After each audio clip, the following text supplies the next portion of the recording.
When you watch a film, what do you expect? An entertaining story? A temporary escape? An emotional experience? A way to kill 2 hours of time? How about 3 hours? 4? I don't know what films you've been watching. Unless... Oh, wait.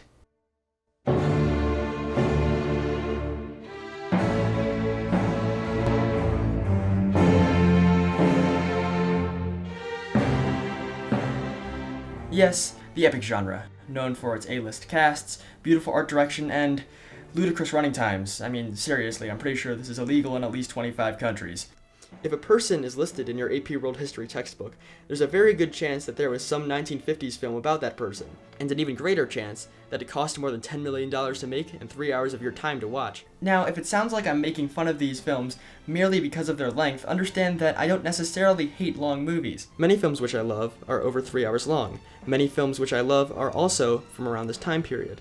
What I do wish to criticize, however, is the general mindset of Hollywood at the time that long and expensive equals a successful film. For a while, the only way that big movie studios could hope to beat out TV viewership was to simply outprice their productions. Why watch a whole episode of The Twilight Zone when you could go to the cinema and see 5 real camels? On film. This strategy birthed many to-be classics, The Ten Commandments, Ben-Hur, and, of course, Lawrence of Arabia is a great film, and a bit of a miracle. Years after its release, Omar Sharif, one of its stars, asked, "If you are the man with the money, and somebody comes to you and says he wants to make a film that's 4 hours long, with no stars and no women, and no love story, and not much action either, and he wants to spend a huge amount of money to go film it in the desert, what would you say?" And see, Lawrence actually had a reason to be shown in theaters besides just looking really expensive. It's well known for its use of the CinemaScope lens, which is spherical and makes for a really wide, short frame. It isn't really just a gimmick either. The frame is complemented by the cinematography. The cinematography is complemented by the vast setting of the desert, and the setting is complemented by the eccentric yet somehow competent protagonist. So, if you take a recognized director, a talky political script, and tens of millions of dollars, and put them together, you get a box office success, correct? Well,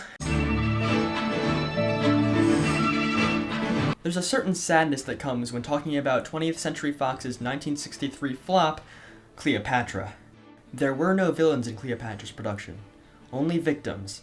Starting off as a relatively small studio-filmed biopic, the film quickly skyrocketed into an ambitious epic filmed on location in Rome. Despite the disorganized direction, despite leading lady Elizabeth Taylor's near-fatal coma during the middle of production, and despite her scandalous love affair with her already married co-star Richard Burton, Fox still poured more and more money into this project. It got to the point where Cleopatra had to be big, lest its massive $31 million budget go to waste. With the competition growing more and more to produce the greatest, most lavish historical epic, Cleopatra was the breaking point. After its failure, the epic genre wouldn't be revisited until decades later. The film lacks the directorial vision and forethought that came with Lawrence of Arabia.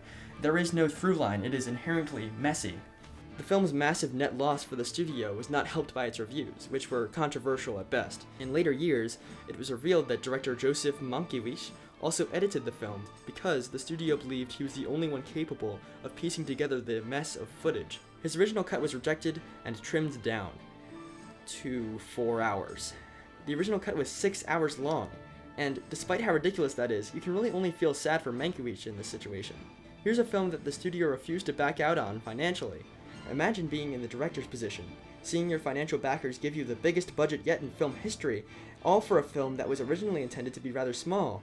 Imagine that pressure, that insistence that the film be done right, only for it to fall by the wayside. No matter how much the trimmed 4-hour cut was despised by the actors and director, I honestly doubt an extra 2 hours of footage could have saved Cleopatra.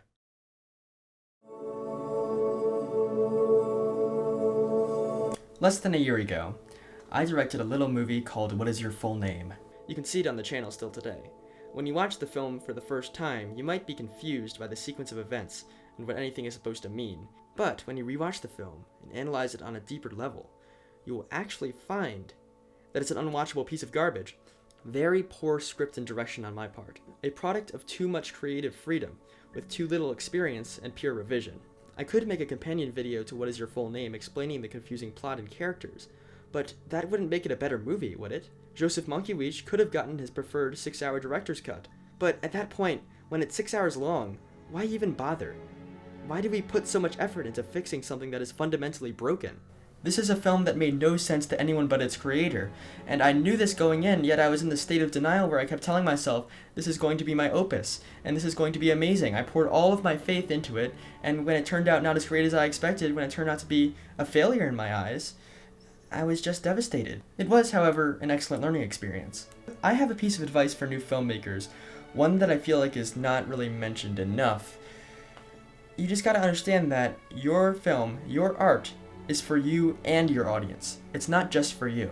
As Mark Borchardt said in the documentary American Movie, there's no excuses. No one has ever paid admission to see an excuse. No one has ever faced a black screen that says, well, if we had these set of circumstances, we would have shot this scene, so please forgive us and use your imagination. I've been to the movies hundreds of times. That's never occurred. There will be times when you wish that the audience could have seen the story that you wanted to tell them, but failed to do so. If that's the case, reiterate, reinvent yourself, remake a new movie. There's no obligation to make yourself perfect in every single piece of work you do. It's when we try too hard to revive a lost cause, when we insist to the audience that they didn't see the real film, when we go the way of Cleopatra, that we end up being overly attached to and eventually destroyed by the idea of what could have been.